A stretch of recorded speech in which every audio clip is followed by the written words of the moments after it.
Hey, Gloucester Township, Joe Allen here with Keith Gibbons, and wanted to talk about the pool ordinance that just went in on the August 22nd council meeting. So, a little bit of background on it. Basically what this ordinance did was make the pool share option illegal. So, if you've used poolshare.com, swimply.com, you can now be fined up to $4,000 for sharing your pool. That's all. $4,000. So just make sure you exceed $4,000. It's like $2,000. I guess $2,000 for actually breaking the rule, and then $2,000, I believe, if you don't have a mercantile license. Yeah, it's a couple things, but it's a $4,000, fee. They took away your right to use your own property how you see fit. But so yeah, let's. One of our good friends, Paul Krug, got up and asked kind of some of the questions that we were thinking. So before we get any further, let's check out that clip, and then we can kind of talk past what Paul was talking about. We have what is an isolated incident of bad actors, right? Folks who are not showing the type of neighborly respect that each of us hope to have from our neighbors. But these individuals are in the process of having their day in court. They've already been brought on, nuisance charges, traffic charges, noise ordinance violations. So this situation is being handled. correct. And so I don't think we need redundant regulation in order to take care of one bad apple, especially at the expense of tax-paying, law-abiding citizens who may want to utilize their pool, like I suggested on poolshare.com, to in a reasonable manner, make some money off of a private asset on private land. And so what we have here between these two ordinances is that a citizen could be fined up to $4,000 because you're prohibiting it. So they could be fined up to $2,000 for that. And then if they didn't have a mercantile license, they could be fined up to another $2,000 for that. So $4,000 in total potential fines for utilizing a private asset on their private land. So I have to stick with the fact that I recognize that we have an extreme isolated incident, but I don't believe that incident is being taken care of, and I don't believe that we need to affect 65,000 other citizens who are operating with the type of neighborly respect we all expect. So I hope that makes sense. So I guess It does make sense to me, Paul. what Paul was talking about when he was talking about people having their moment in court was initially there was talk of a party that I think there was 200 people. They had kind of the reasoning that was provided to us as to why are we doing this and where did this all come from was from that, what Joe was explaining here. Yeah, we kind of went into it thinking that there was one big party with like 200 people, and that's why Paul was talking about particularly one party. So there was a lot of issues with that party. I mean, you had people parking all over the place, I think on people's lawns. I guess they were urinating everywhere too. Yeah, trash everywhere. It's trash. That kind of thing. It took quite a few. I think it took all the police officers we had in the area to go break it up. It's a lot. We got a lot of people on. So it definitely a nuisance. And then the chief later got up and talked about it. And to kind of go through the full discussion on it, you should probably go back to the August 22nd meeting and just listen to the whole thing about it if you want some more detail. But the chief got up and said, no, we had a total of 3 parties. And these were, I think one was 200, and I think the other ones were all close to 100 people. But what it turned out really was, like, these don't... Another resident... actually, former running mate of mine, Dawn Sabella, got up, and she looked into it herself.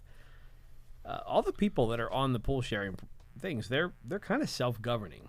So she went through. It's somebody's house. They're not. Why would they not be self-governing? You know what I mean? It's like, do you really want to have somebody that you don't know rent your house and say, yeah, go ahead, bring 200-300 people over here. No, you wouldn't want that. You have limits to what it is. If somebody doesn't abide by that, then you have to deal with that. It's kind of the whole same thing we were talking about before. Joe made the joke before about the when there was a shooting at a party. Well, shootings are already illegal, so why do we need an ordinance around this? That was a great line.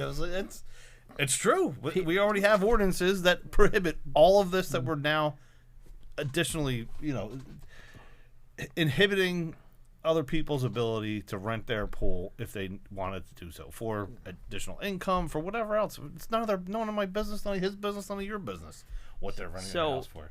All the properties that are currently on these websites for pool sharing, most of them have a limit at 10 people. Yeah. And there was a few that had 20, and then there was no more than 20. Like, we searched, and that was it. That was the top amount that anybody that was renting their pool out was allowing, was a cap at 20 people. So what the chief is talking about is you don't get 200 people at a pool share party. No. This is a resident who's they're not using. That's not how this started. This is something completely different. This is we're talking about some of these parties where people are charging money to get in, and it's hundreds of people. This isn't coming from Swimply.com. So that was, he's making the argument against it. Could it come from there? Yeah, it could. Yeah, it could. And look, I think the pool share thing is, I think it's a terrible idea. Like I don't like it either. But it's the principle behind it. I don't want to swim in somebody else's pool water, and I don't want strangers peeing in my pool. So that's kind of how I look at it. I think it's a terrible idea. But that's not for me to decide for you. If you want to rent your pool to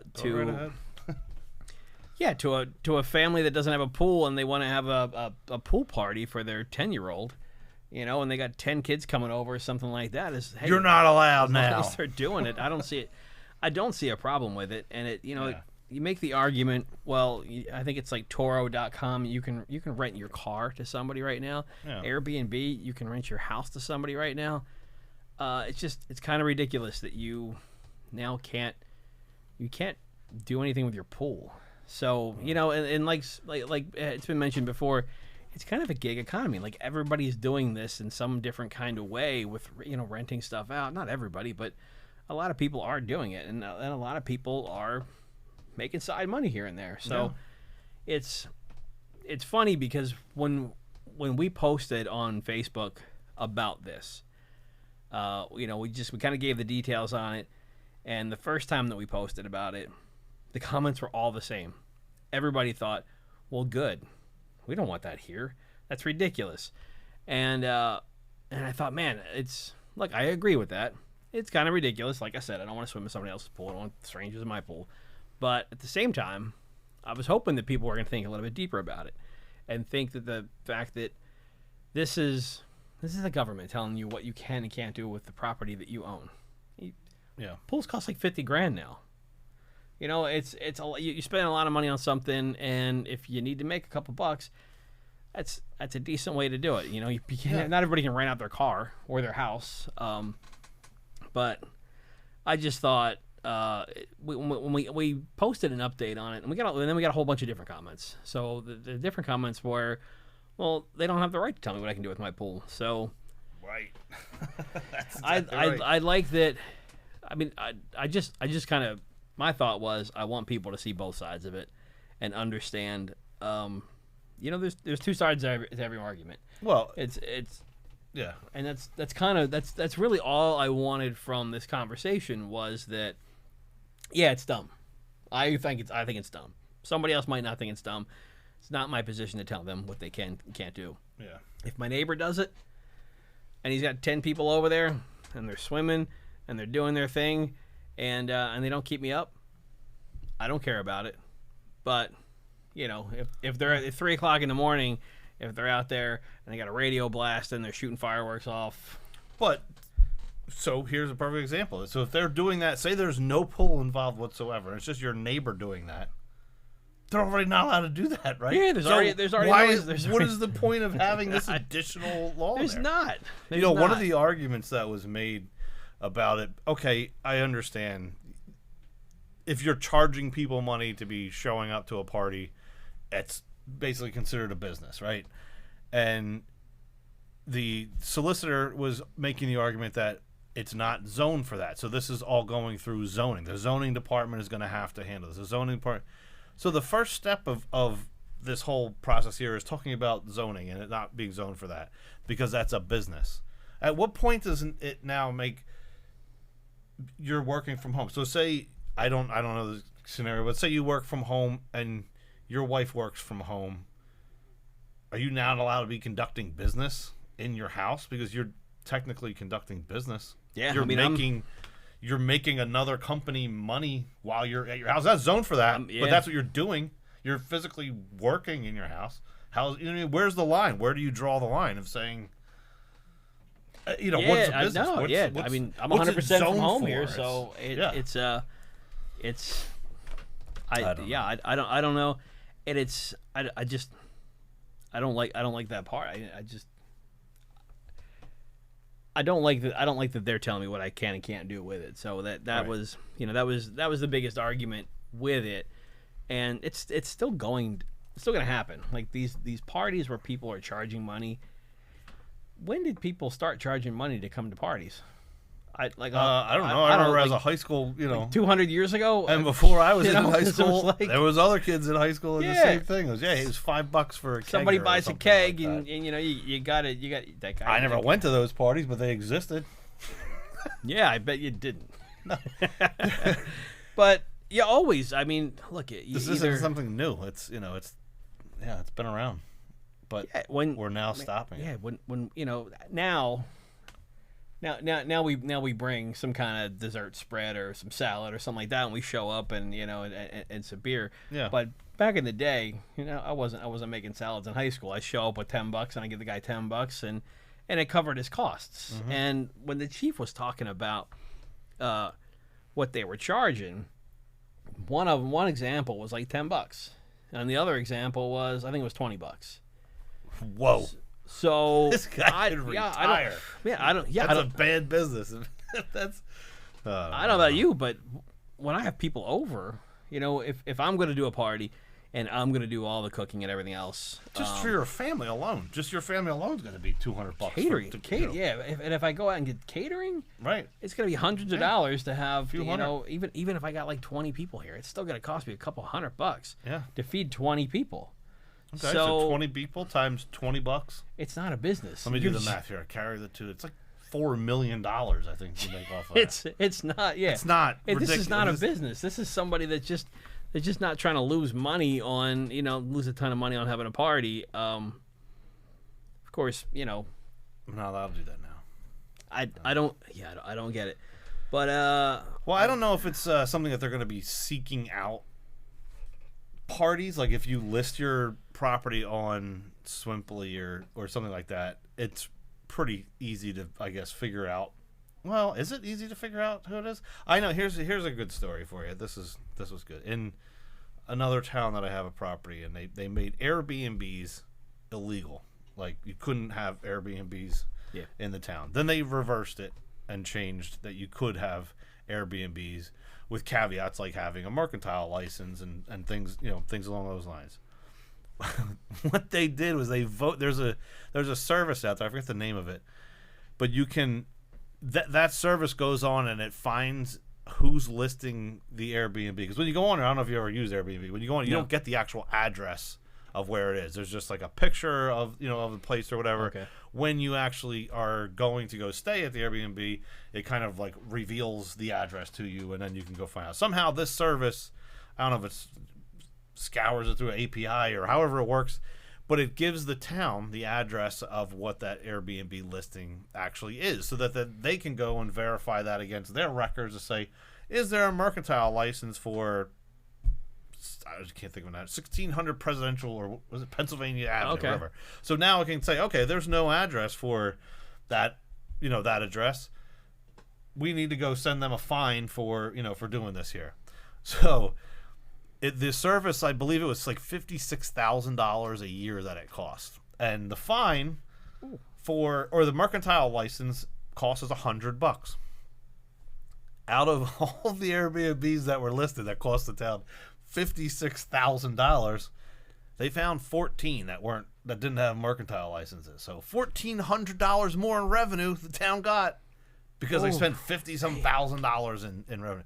This is how, that's ridiculous.